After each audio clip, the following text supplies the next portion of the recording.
So here we have the Mini Cooper Countryman on a 65 plate. I'm going to start off by showing you around the outside of the car, and then we'll hop in and run through some controls on the inside. But from the outside you can see it's a 5-door car with alloy wheels. Let's start off inside the boot and then work our way around the rest of the car from there. So as we approach the boot, you'll see we've got reversing sensors. Plenty of boot space as well, along with those 3 individually folding rear seats to give you even more space should you need it.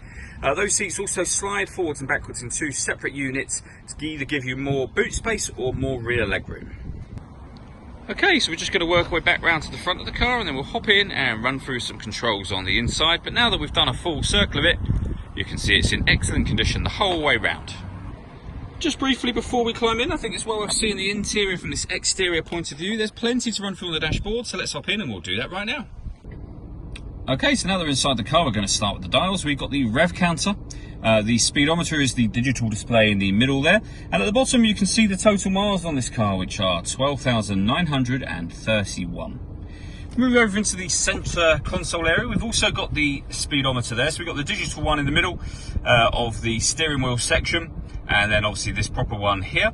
We've also got the fuel gauge there as well. And if we move a bit closer, radio wise, you can see that we've got FM and AM radio available to us. We've also got DAB, a CD player, auxiliary input and USB input as well. We can pair our phone up for Bluetooth, so once you've done that you'll be able to make and receive phone calls on top of that.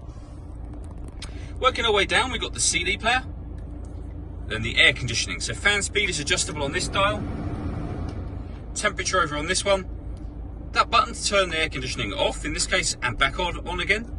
And this one will recirculate the air that's in the car, so it's a great way of heating it up or cooling it down quickly depending on the temperature you've set on this dial here.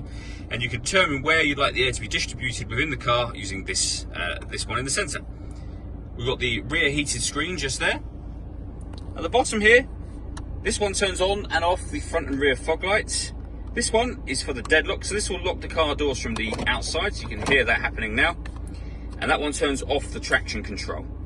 We've got 2 cup holders down the bottom and a 12-volt charging socket, and then the gear lever for the fully automatic gearbox, and underneath that the USB and auxiliary inputs. All that leaves me to say is thank you for taking the time to watch this video. If you'd like to come and see the car in person and have a test drive, please feel free to call any of our MJA sites. We'd love to hear from you soon.